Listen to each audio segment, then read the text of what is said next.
So, it is a great pleasure for me this morning to welcome Beatrice, how do you pronounce Beatrice? Beatrice. Beatrice, Melodia Festa, and I like the Melodia. And no, Festa. It's Melodia Festa. Melodia Festa. Yes, and Beatrice, it's like in French it should be Beatrice. Beatrice, that's it. So, we have some. The same. From the University of Verona, and you've already heard about this university with which we have close ties. Personally, I do. So, Beatrice Melodia Festa holds a PhD in American literature from the University of Verona and a master's degree in American studies from the University of New York. She is an assistant professor of English at the University of Verona and has taught American literature at the Universities of Verona, Parma, and Bari. Her research interests include the intersection of American literature and new media, intermediality, adaptation studies, American literature and cinema, as well as disability studies in post-apocalyptic fiction and narrative medicine. She has published numerous essays in books and journals, and authored 2 monographs, one on Faulkner in Italian, published in 2023. I'm not going to pronounce that, so sorry about that, you won't know the title. And the second in 2022, The Evolution of Virtual Identity in American Literature. She is currently working on a 3rd book on representations of the flâneur in post-9/11 American literature, to be published by Frank and Time, I suppose, the pronunciation. She is a member of the editorial board of Hyperstoria, a journal of American and English studies. So, Beatrice, thank you very much for being here. Thank you. And the floor is yours. Thank you very much. So good morning, everyone. First and foremost, I would like to sincerely thank Professor Antoline for hosting me, and all of you, of course, for being here today. It is truly an honor to be in Bordeaux, also because this seminar allows me to present you a chapter of my forthcoming book on the representations of the flâneur in post-9/11 American literature. And so today, I propose a rereading of Colson Whitehead's novel Zone 1, published in 2011, through Flâneurism and urban studies, examining how he redefines and resketches the figure of the flâneur amid a global pandemic, while reimagining also the zombie as a metaphor, as we shall see, for urban walking. And so, to begin, it is important to know that any study of the flâneur within American literature has faced several challenges due to its European origins, which have limited the presence of the flâneur in the American context. Although the flâneur, as the novel we're about to examine confirms, can be found within American narratives. The first example of the representation of the flâneur in American fiction is considered to be a short story by Edgar Allan Poe. You might have heard of it, The Man of the Crowd, which is considered to be the first example of the flâneur in American literature. Just to give you a brief overview, as you can see here, of this figure, very brief, as the topic would require more context, which I can't fully address today due to time constraints. The concept of the flâneur originated in 19th century French literature and urban theory, and was mostly theorized by Charles Baudelaire and Walter Benjamin. It embodies a leisurely urban observer who moves through the city as both participant and detached spectator. The flâneur has been deeply tied to modernity, starting from the 1900s, and then ranging to contemporary literature, and navigating the dynamic cityscape, reflecting on its social, cultural, and architectural transformation. However, as cities obviously and societal structures have evolved, so has the flâneur. And so in the 21st century, social theories like Zygmunt Bauman, you might have heard of, reinterpreted the flâneur in the context of the so-called liquid modernity, postmodern society, characterized by fluidity, uncertainty, and hyper-consumerism. And this is the flâneur we will consider today, examining Colson Whitehead's novel, Zone 1. So unlike the stable, reflective observer of Baudelaire's era, the contemporary flâneur experiences the urban environment as fragmented and transitory. The urban environment, as you will see, is profoundly wounded.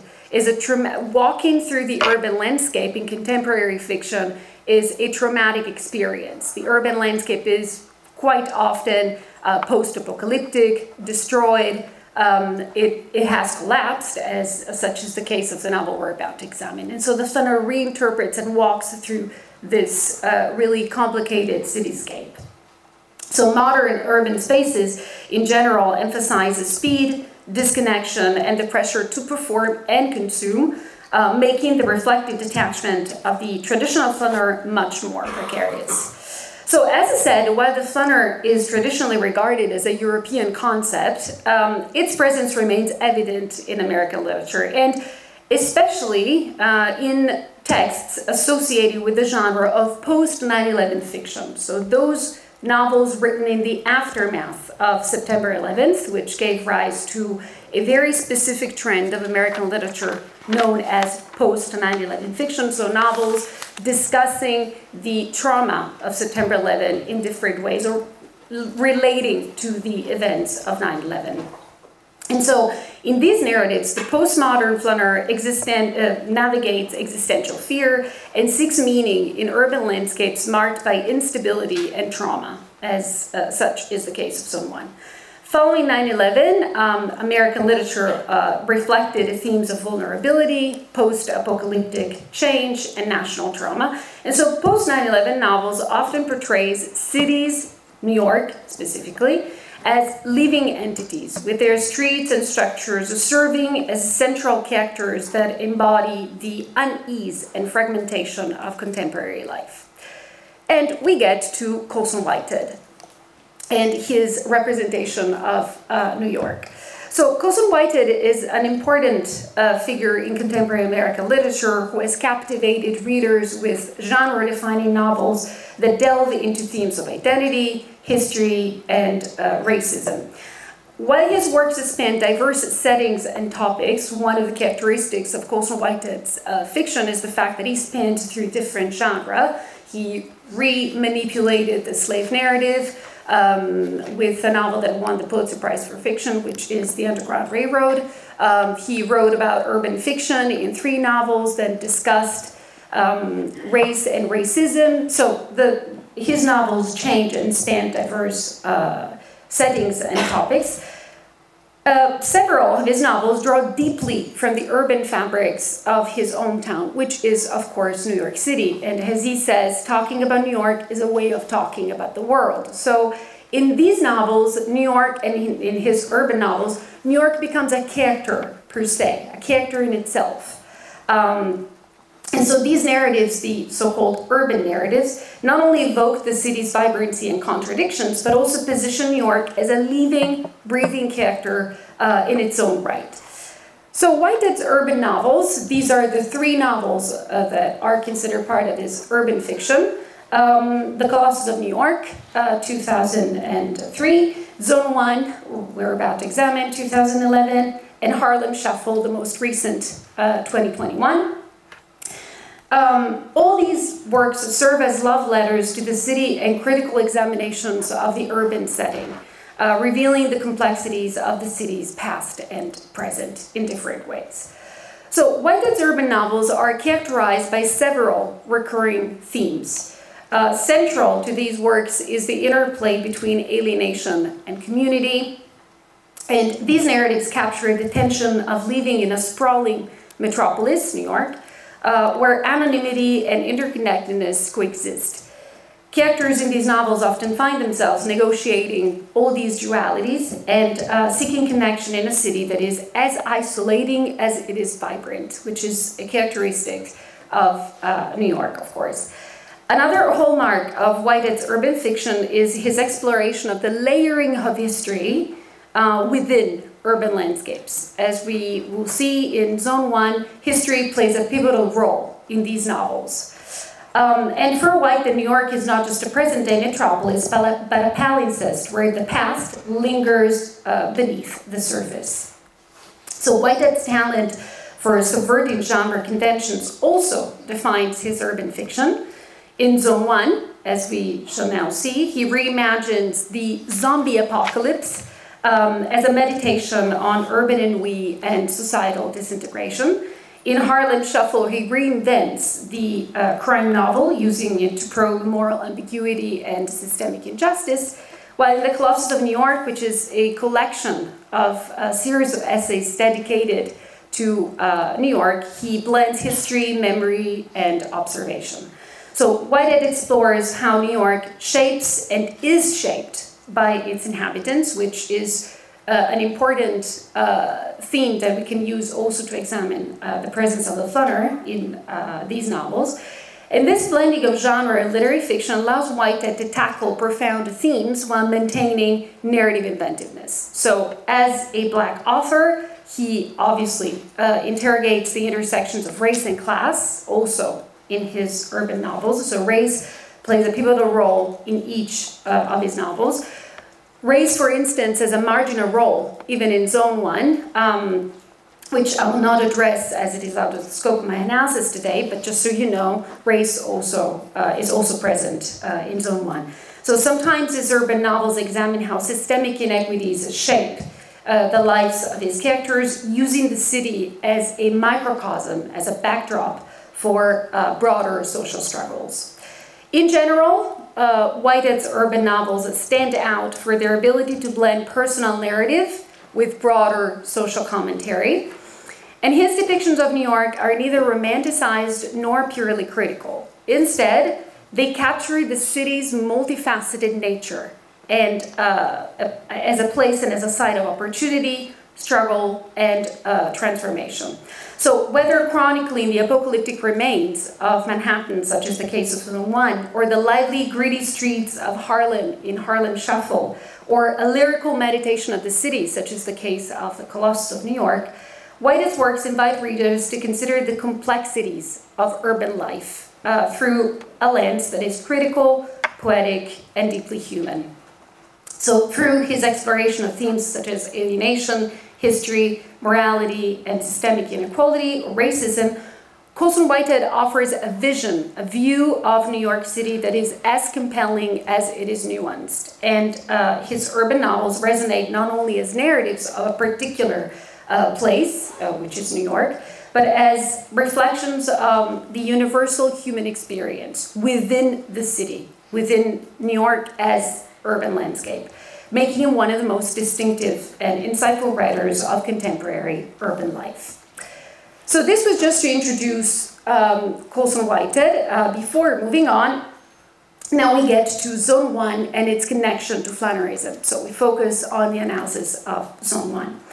So following the events of September 11, 2001, there has been a notable surge in literary works that use catastrophes and disasters as narrative central narrative elements. And scholars, in fact, suggest that the aftermath of 9/11 has spurred a renewed interest in American literature that explores calamities within apocalyptic and dystopian landscapes. So after 9/11, there has been an interest within American fiction to talk about calamities and using the apocalypse as the new context of fiction. And according to Diletta de Christoforo's recent volume, The Contemporary Post-Apocalyptic Novel, quote, "Post-apocalypses help make sense of a damaged world, providing a second order after the end that responds to the apocalyptic logic of imposing an order on a time of disorder and crisis, be it one of reconstruction or of sheer survival." End of quote.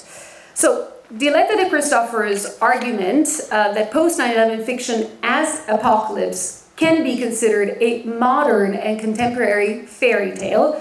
Speaking of an apocalypse as a fairy tale is quite, let's say, an oxymoron, but that's how it is essentially.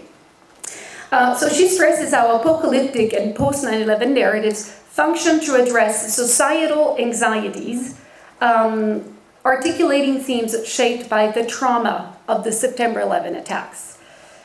And Colson Whitehead's novel, Zone 1, written a decade after the tragedy, Zone 1 was published in 2011, so 10 years after 9/11, evidently belongs to this genre, as it heavily draws on the apocalyptic imagery of that event that shapes the novel's narrative texture.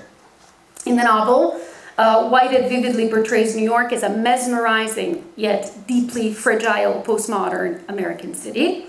And for this reason, critics argue that Whitehead's New York serves as a symbolic space, in case of Zone 1, representing constant change, as it reflects the postmodern self, a shifting identity that is always evolving and on the verge of disappearing. And we get to Zone 1, and to the plot of Zone 1. Zone 1 is set in a downtown area of Manhattan that closely parallels Ground Zero, the remains of the event, of what happened after 9/11, both in its geographic location and its depiction of a widespread devastation. Here you have an example of how Zone 1 might look like according to the descriptions that Whitehead makes in the novel. So the story follows the protagonist, Mark Spitz, a nickname. His name will never be revealed throughout the book. A flâneur, as we shall see in the fullest sense, navigating the streets of New York in the wake of a catastrophic virus, a plague, that has turned much of the population into zombies. Humanity, as a consequence to the virus, is now starkly divided into the infected and the non-infected, the living and the undead. And survivors struggle with post-apocalyptic stress disorder, PASD, and Mark himself suffers from recurring nightmares as a consequence of this condition that affects the living in the city.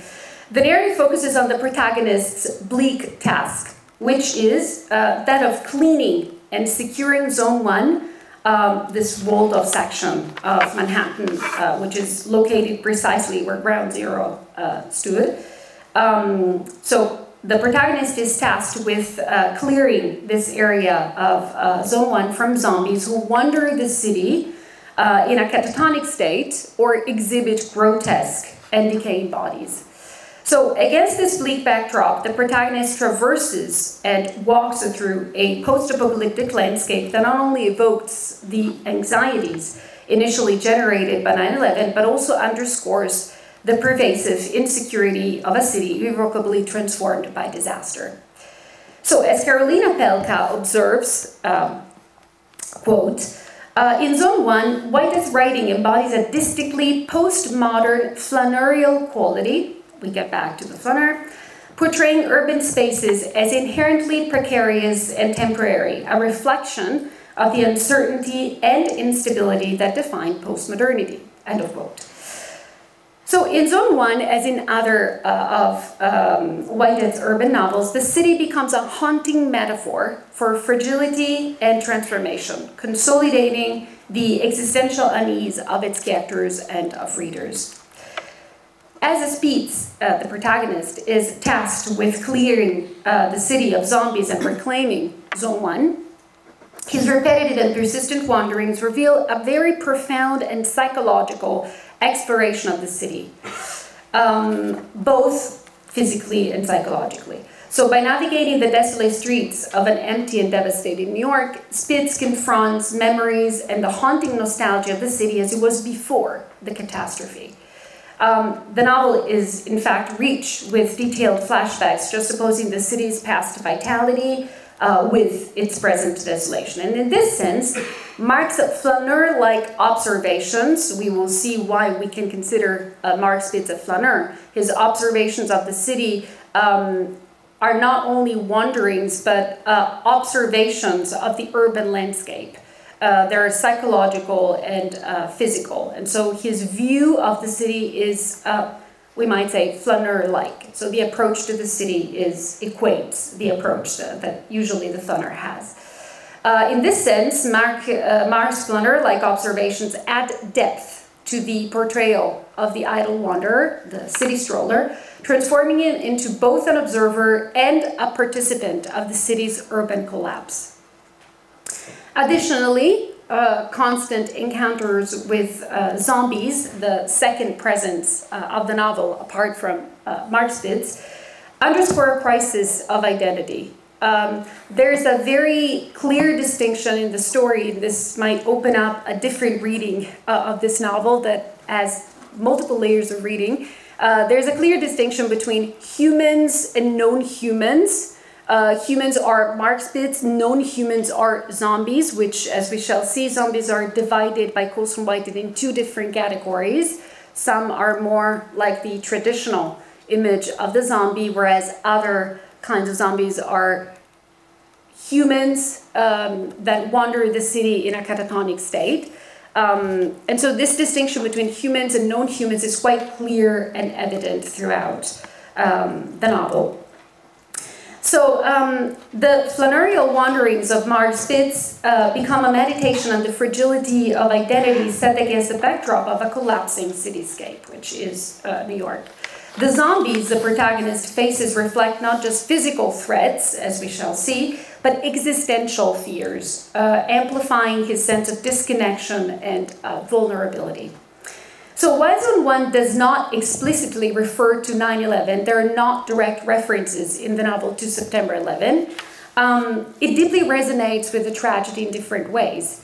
Like the aftermath of the Twin Towers fall, the catastrophe of in Zone 1 leaves the survivors grappling with trauma, a condition epitomized by the widespread prevalence of post-apocalyptic stress disorder, which is a variant quite similar to post-traumatic stress disorder, PTSD. And much like New Yorkers after 9/11, the characters in Zone 1 are haunted by their past, continuously struggling to reconcile their memories but with the altered reality around them. So these parallels extend to the physical setting. The devastation of downtown Manhattan in the novels mirrors the destruction wrought by the attacks, creating a striking reflection of the post-9/11 city. And if you think of novels that talk directly about the experience of 9/11 and the remains of Ground Zero after 9/11, the descriptions of Zone 1 that Colson Whitehead makes are quite reminiscent of those kinds of descriptions. So it is quite evident. So just as Ground Zero represented a collective attempt to rebuild and reestablish normalcy, Zone 1 embodies a similar goal. The protagonist, Mark Spitz, is trying to preserve the area of Zone 1 from the incursion of zombies. And so Zone 1 becomes a place that needs to be rebuilt, it needs to be preserved and reconstructed, just as Ground Zero. So then the persistent presence of zombies serves as a reminder of the fragility of this reconstructed reality, evoking the perpetual sense of threat that characterized New York's post-9/11 atmosphere.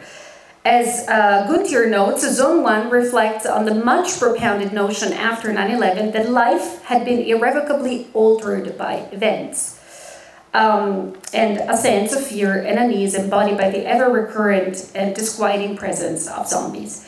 And in fact, these creatures also serve as metaphors for the collective anxieties that emerged in the aftermath of 9/11, symbolizing the latent fear of recurring threats.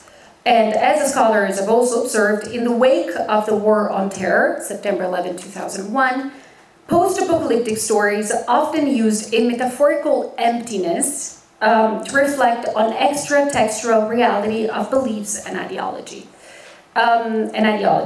The collapse of the Twin Towers, iconic symbols of the New York skyline, fostered a lasting sense of urban void, a sentiment that also permeates Zone 1 and the urban setting of the novel, of course.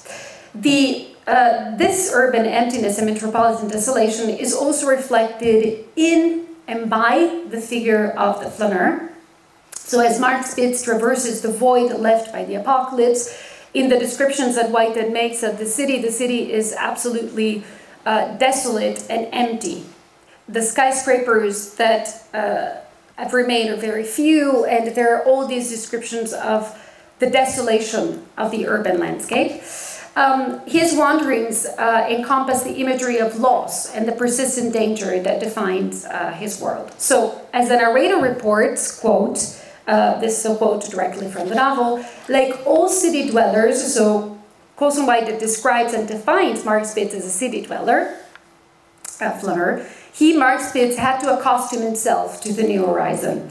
So Spitz's keen observational nature mirrors the flaneur's awareness of the urban environment, but in this case, it is marked with a postmodern sense of instability and precariousness. That sense of precariousness that Bauman referred to depict and to define the postmodern and 21st century flâneur.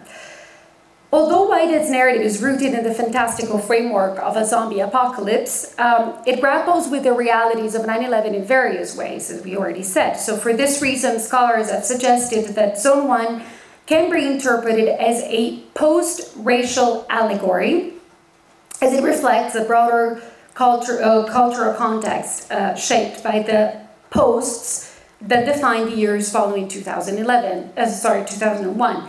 As we know, after September 11, the world entered a post-9/11 moment, much like the election of Barack Obama in 2008 in the United States, marked the so-called post-race era in the United States. So as far as this post-moment is concerned, in Zone 1, Whitehead draws parallels between also 9/11 and the pandemic. There's a virus in Zone 1 that has devastated the population. The zombies are the infected, and the remains and people like Mark Spitz are tasked with eliminating the infected and finding a way to reestablish normacy, to reestablish humanity. So the virus creates a stark and interesting connection to, and the pandemic in this case, creates a stark connection with 9/11.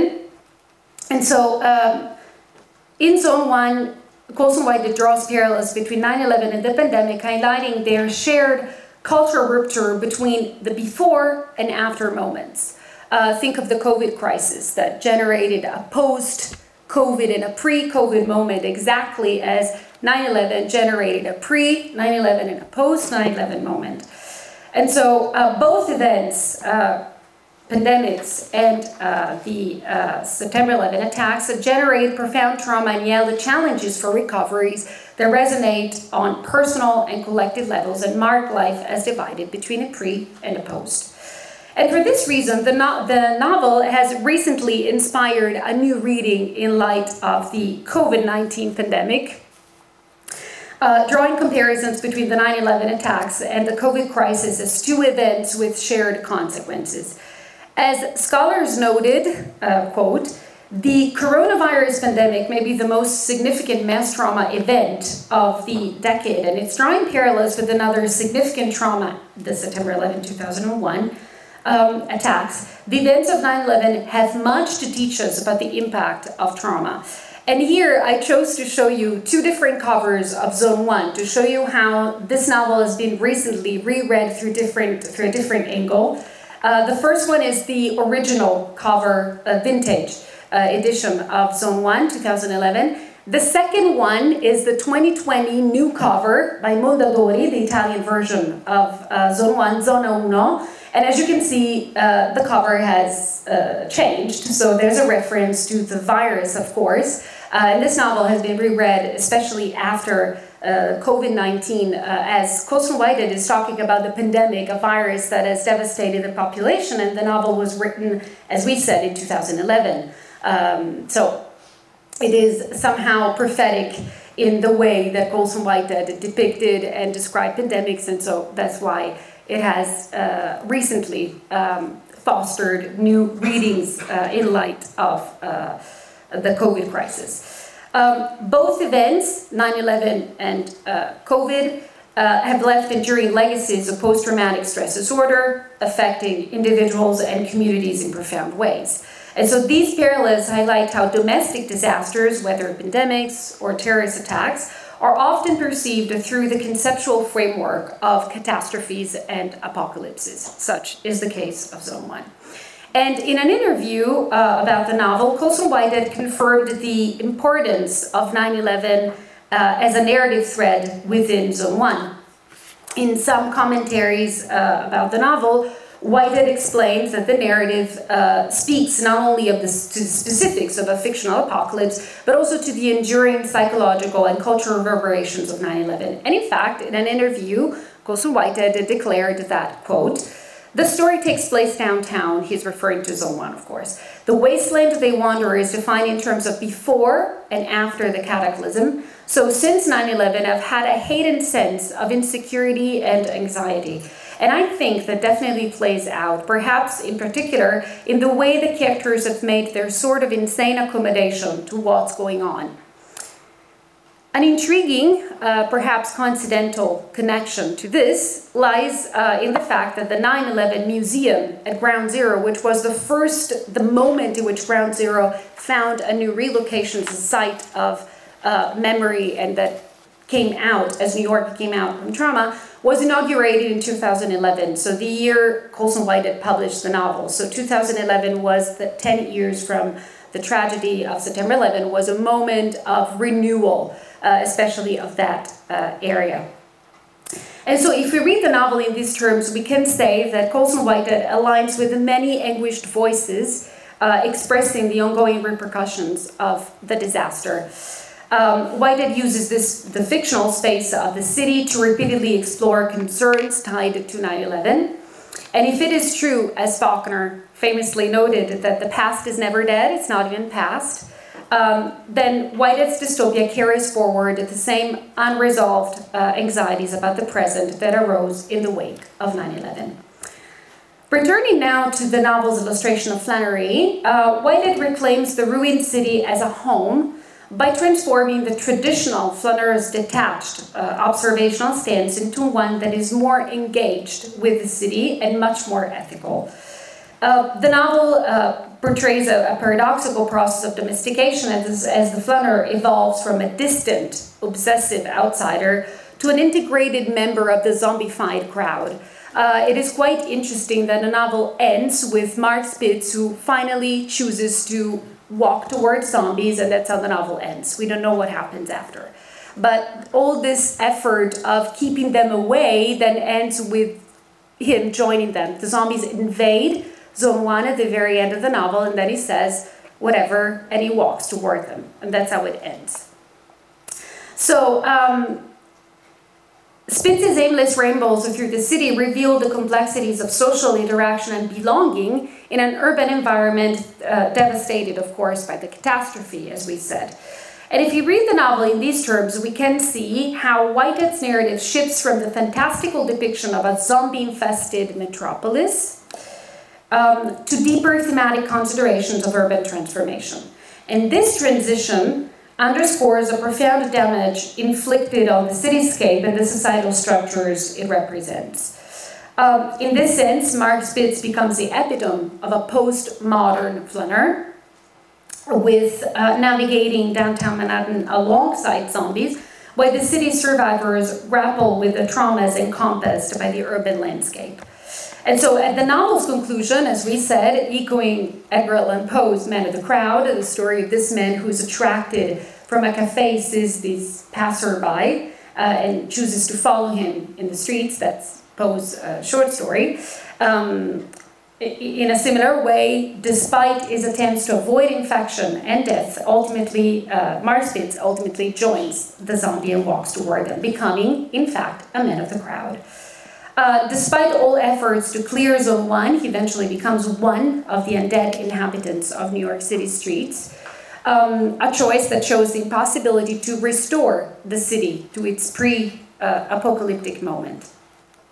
As we have seen thus far, Zone 1 intricately explores the complexities and changes of the urban environment that the flaneur tackles through his exploration of the city. So in diverse ways, the narrative unfolds at the threshold between the city as it was before the apocalypse and the altered landscape of Zone 1, now overrun by zombies. So the protagonist's urban experience exists and occurs within these liminal spaces offering a nuanced portrayal of the city, both pre- and post-disaster. And by focusing on this duality, the novel reflects how the apocalypse has reshaped urban life while preserving faint echoes of its past. Overall, Whitehead's depiction of the city is extremely rich, blending recognizable features of modern New York with fantastical apocalyptic elements, to the point that New York in Zone 1 feels like a living, breathing creature, a character in the novel. An organic city trying to hold on to the cultural identity it once had as a vibrant and cosmopolitan hub. And this interplay of the real and the imagined deepens the novel's narrative exploration of trauma, resilience, and the enduring struggle to rebuild amidst devastation. Since the beginning of the novel, Mark Spitz understands the city's vertical development and the vantage points that the city offered, projecting his gaze upward to survey the landscape. So before the plague, in pre-apocalyptic New York, Mark relished the privileged perspective from his uncle's apartment. He surveys the city from his uncle's apartment, and he describes what he sees through the window of this skyscraper in his uncle's apartment. Quote, "The building was a totem sheathed in blue metal, a changeling nest of the old walk-ups. The zoning commission had tucked the bribes into their coats, and now there he was, floating over the tapering island. There was a message there if he could teach himself the language. On rainy day visits, the surfaces of the buildings were pitiless and blank as they were this day, years later.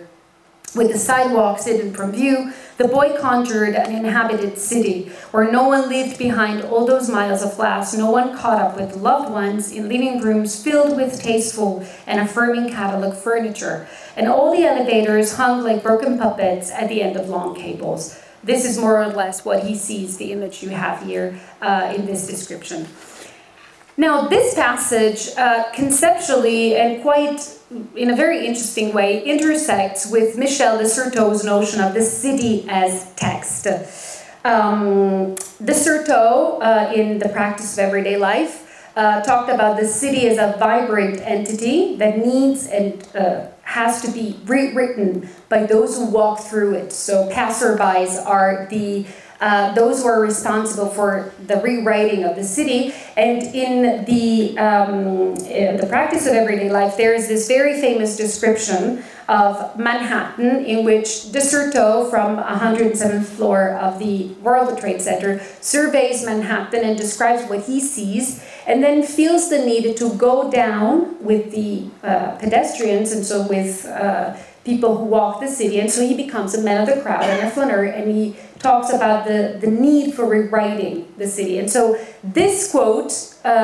reminds us of what we just read, of the perception that the protagonist, the flâneur protagonist of Colson Whitehead's novel, has of the obviously apocalyptic image of New York in Zone 1. So de Certeau's concept of the city as text, introduced in his seminal work, The Practice of Everyday Life, views the urban environment as a dynamic, interpretable text shaped by the interplay of spatial practices and individual experiences. So de Certeau argues that cities are not static or predetermined structures, rather they are continuously rewritten through the everyday actions and movements of their inhabitants. And so de Certeau's view of the urban landscape as a practical space, one where the city dweller, or the flâneur in our case, must strategically engage and reinterpret the environment, resonates with Mark Spitz's experience of making sense of New York's shattered spaces after the apocalypse.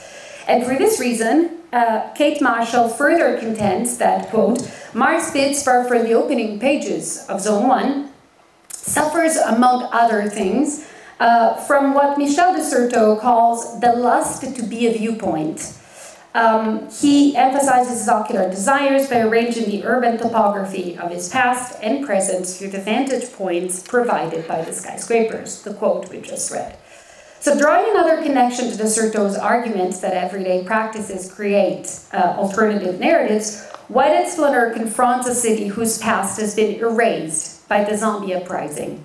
And so critics have argued that as a post-apocalyptic flâneur, Mark Spitz traverses space as a form of social reparation, uncovering the blind spots of representation and history that, as Michel de Certeau also suggests, remain unseen in our intra-urban journeys.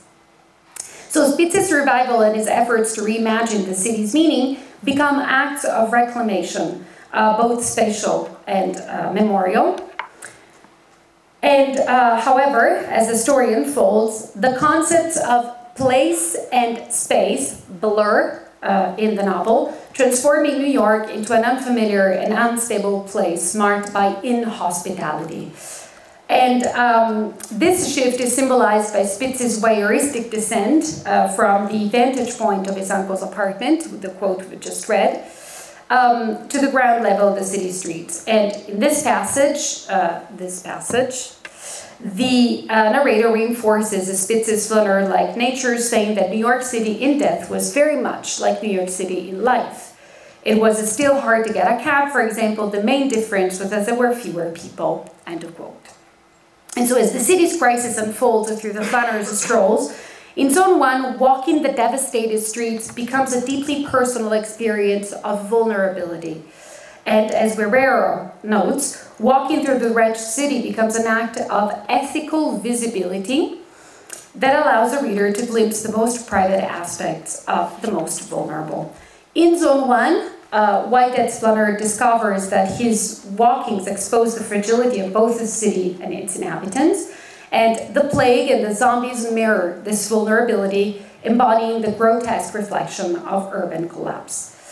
The flaneur's encounter with the zombie, which we'll examine shortly, as another kind of idle stroller, is especially significant in this case. Zombies as archetypal enemies represent both the physical manifestation of the apocalypse and the collapse of urban order. Spitz's repeated confrontation with them increases his role as a flâneur whose engagement with the cityscape evolves into a form of resistance.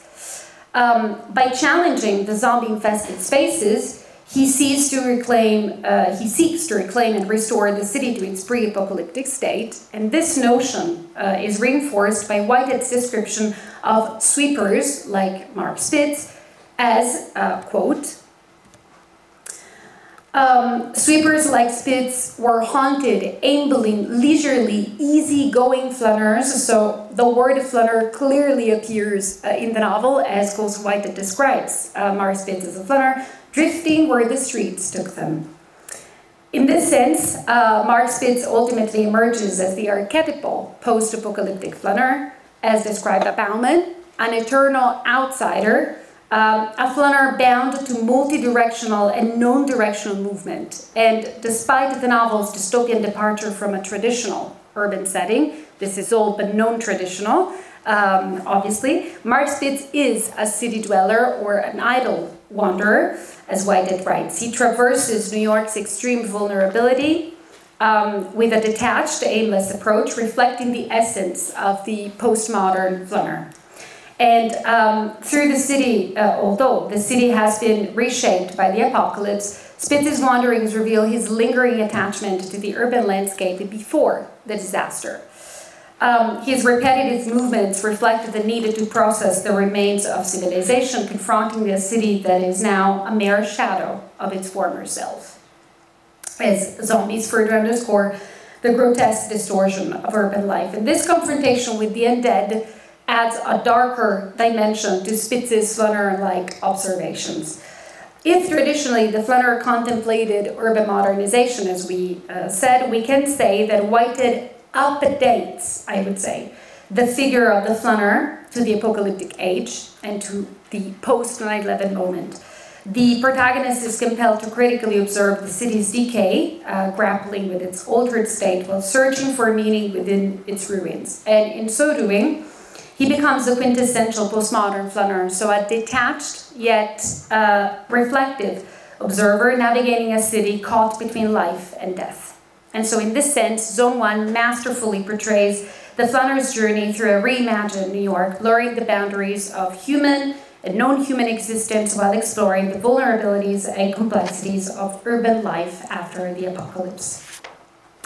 The second type of flâneur, this was the first one, I would like to examine is the zombie, which, as I will now show, can be seen as a degenerated flâneur or a sort of parody of the postmodern flâneur Mark Spitz.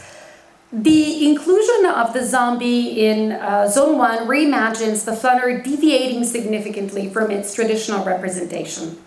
In zombie culture, Autopsies of the Living Dead, Sean McIntosh and Mark Leverett emphasized the adaptability of zombies to the catastrophes of the post-apocalyptic age, considering them as defining figures of this genre.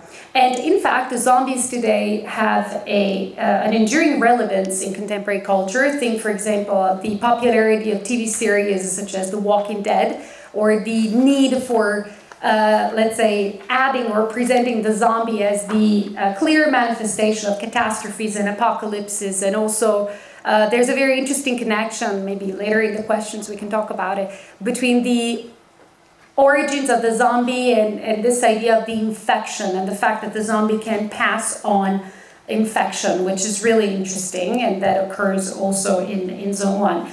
But zombies today have an enduring relevance in contemporary culture, in literature, as well as in cinema, leading critics to refer to the recent proliferation of zombie narratives in cinema, television, and of course literature as a zombie renaissance in culture. And in general, zombies usually serve as mascots for 21st century anxieties. They encompass the 21st century anxieties, dramatizing survivalism and reflecting societal concerns about contagion and the other. And in Zone 1, zombies embody all these anxieties, reflecting both personal and social breakdowns, of course. As we have seen, as the narrative unfolds in Zone 1, alongside the protagonist, Flâneur, another group navigates the city as a parody, I would say, of contemplative walking, the zombies. Now, Whitehead draws a connection between the zombie and the flâneur, presenting zombies as grotesque counterparts to this archetype. Traditionally, the flâneur, as we've seen, is defined by leisurely urban exploration, engaging with the city, appreciating its rhythms and nuances. In contrast, the zombie represents an aimless wanderer, stripped of purpose or self-awareness, wandering through a decayed urban landscape that mirrors a social collapse. While the flâneur actively observes and engages with the city, the zombie is passive, merely moving through the environment without reflection, embodying the loss of humanity and the breakdown of civilization, of course. And in the novel, Whitehead introduces two different types of zombies, the stragglers and the skells. They are clearly defined this way in the novel. Stragglers are frozen in repetitive behaviors or locations from their past lives, endlessly reenacting mundane tasks in a catatonic state. They wander the city in a catatonic state. They stop at the corners of sidewalks, watch the city, and then keep walking. In contrast, the skells are much more aggressive, so flesh-eating zombies aligned with their traditional portrayal in popular culture. And the descriptions of the skells and their bodies in the novel are quite disturbing in some ways. So stragglers, in particular, invite a reinterpretation of the zombie as a parodic and degenerated form of flâneury. And to confirm this, Whitehead depicts the stragglers as follows. This is the description he gives in the novel. They didn't stop to appreciate the scenery, these dead visitors. They ranged on the glass and walkways without purpose or sense, moving first this way and then strolling in another direction, until, distracted by nothing in particular, they readjusted their idiot course, end of quote. And they kept walking, of course. This portrayal underscores the stragglers' aimlessness and alienation, mimicking the flâneur's exploration, but devoid of conscious intent. The stragglers' behavior highlights their entrapment in cycles of nostalgia, wandering through New York, rendered meaningless in their unconscious state. And these zombies metaphorically engage in a form of post-apocalyptic tourism, we might say, revisiting fragments of their former lives. And so, like Mark Spitz, the Flâneur protagonist, the stragglers are confined to the city, unable to escape its bounds, and their movement is entirely unconscious, a haunting echo of human life trapped in perpetual repetition. To confirm their unconscious confinement to the city, the narrator later describes them as, quote, a long-gone version of themselves that existed only as ghosts. So imagine these characters that walk as ghosts through the city. As all these depictions confirm, the stragglers emerge as postmodern, known human flâneurs. Immobilized in their actions, they traverse the city as grotesque parodies of urban wanderers, contrasting with the deliberate purpose of Mark Spitz and the sweeper crews tasked with eliminating them, of course. This interplay between human and zombie flâneurs deepens the novel's narrative complexity. So while Spitz's explorations reflect his attempts to reclaim the city, to bring back the city to its original state, the zombies' aimless wandering amplifies the desolation of the post-apocalyptic New York. So as the protagonist encounters these wanderers, their disconnectedness from the world hades the city's emptiness and their perpetual purposeless existence. So the stragglers' mimicry of past life action underscores the dehumanization and alienation that define both the zombie condition and, metaphorically, modern urban existence. So critics have also noted that Whitehead's novel is predominantly shaped by the presence of the known human. Although Mark Spitz is the protagonist, the prevalence of the known human in the novel, and this distinction, as I said, between humans and known humans is quite evident. Where human characters struggle to restore New York's pre-apocalyptic essence, and so the zombified cityscape represents a societal collapse dominated by mutilated walking remnants of humanity. The juxtaposition of human/known human flâneurs underscores the identity crisis of postmodernity we were mentioning before. So Mark Spitz, the human flâneur, embodies a yearning for urban exploration and meaning-making, while the zombie stragglers reflect the loss of humanity, entrapment in nostalgia, and existential disconnection.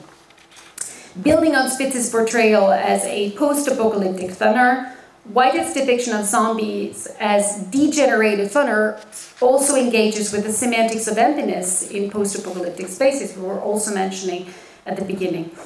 Susan Sontag's concept of the fantasy of living, friend zone, death, and more, the death of cities, the destruction of humanity itself, resonates with Whitehead's portrayal of Manhattan as a spectral entity. And Tim Gontier, for this reason, notes that Whitehead creates a disaster scenario in which Manhattan is itself a zombie, a husk of its former self.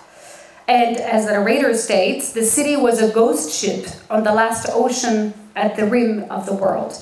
It was a gorgeous and intricate delusion, Manhattan, and from cooked angles to on overcast days, you saw it disintegrate. This is a description that Whitehead gives of the city. So by reimagining the flâneur through the lens of the zombie, Whitehead critiques modern urban life and its weaknesses. And the zombie's aimless movement within a hostile urban environment mirrors Mark Spitz's conscious struggle to reclaim the city, prompting readers to question the boundaries of humanity and the nature of existence in the face of urban and societal collapse. And in this way, Zone 1 transforms both the city and its inhabitants into haunting reflections of loss and alienation as New York becomes a living entity, constantly in motion and poised for endless change. The city, as flâneurs, humans and zombies wander through its streets, becomes a cradle of a new form of wandering in this sense, one marked by a shift from nostalgia to desolation, from motion to paralysis, as the zombies confirm. So here the city transforms into a stage for the aimless rambles of the undead, symbolizing the surrender of urban life to the death of culture and civilization. So while the city's original structure remains intact, its landmarks and familiar streets still discernible, we clearly understand it's New York, of course. The once bustling metropolis is now desolate and its avenues populated by infection and obviously death.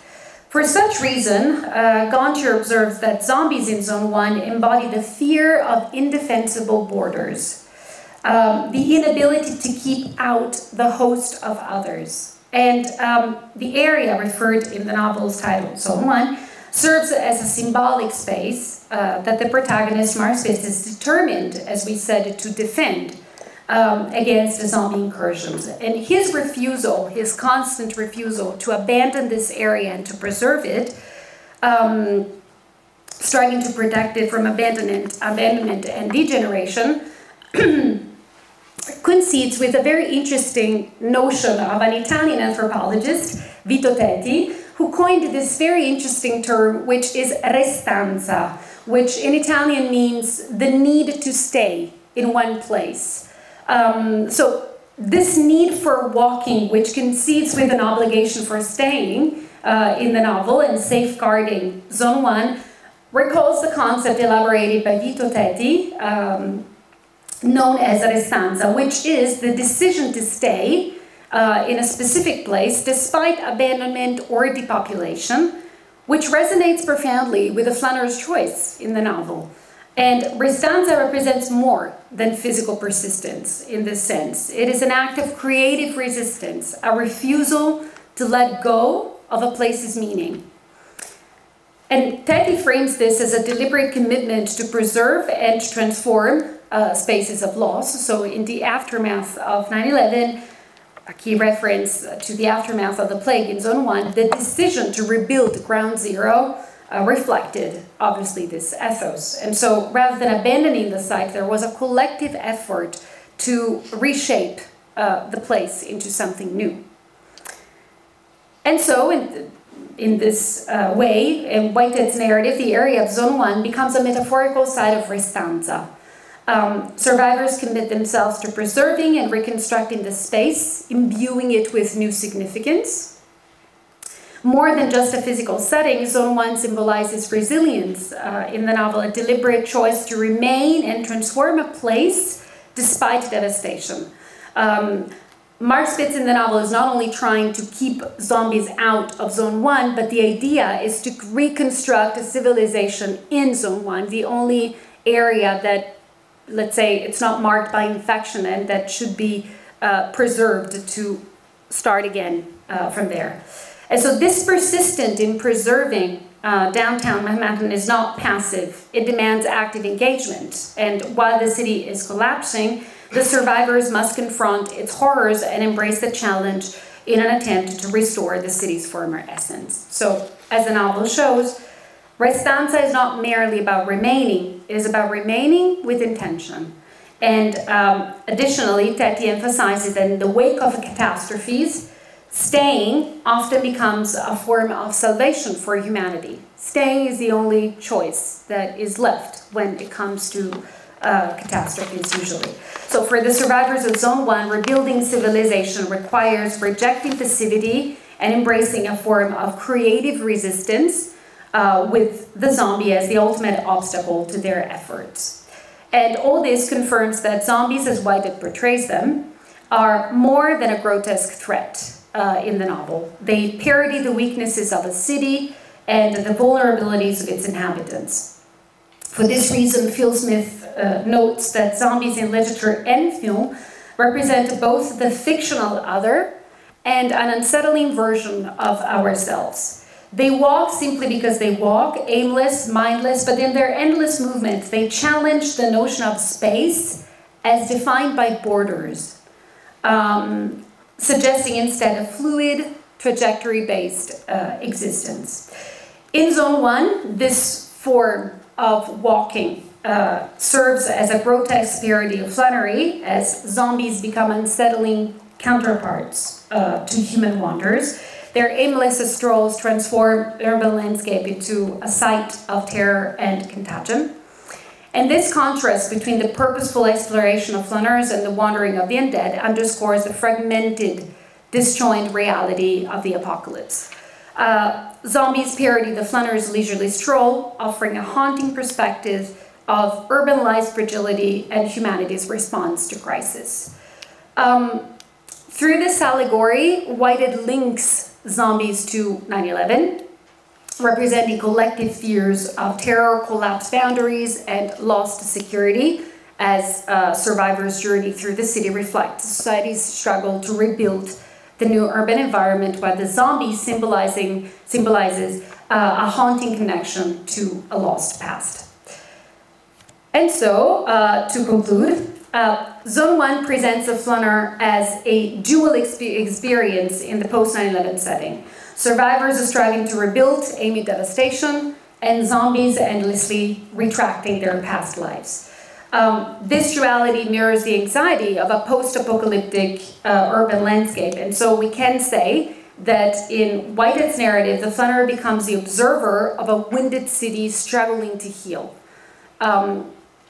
Maren Spitz's wandering reveals the fragility of human constructs, reflecting Zygmunt Bauman's view of liquid modernity we were mentioning at the beginning, whereas the zombies, as ironic figures of inaction and degenerated flâneurs, haunt the city as remnants of false humanity, forcing the living to confront the decay of urban life. So in this way, Zone 1 reframes the flâneur in post-9/11 American fiction as a symbol of survival and reflection in a world where the vitality of the city has given weight to desolation and decay. Thank you very much for your attention.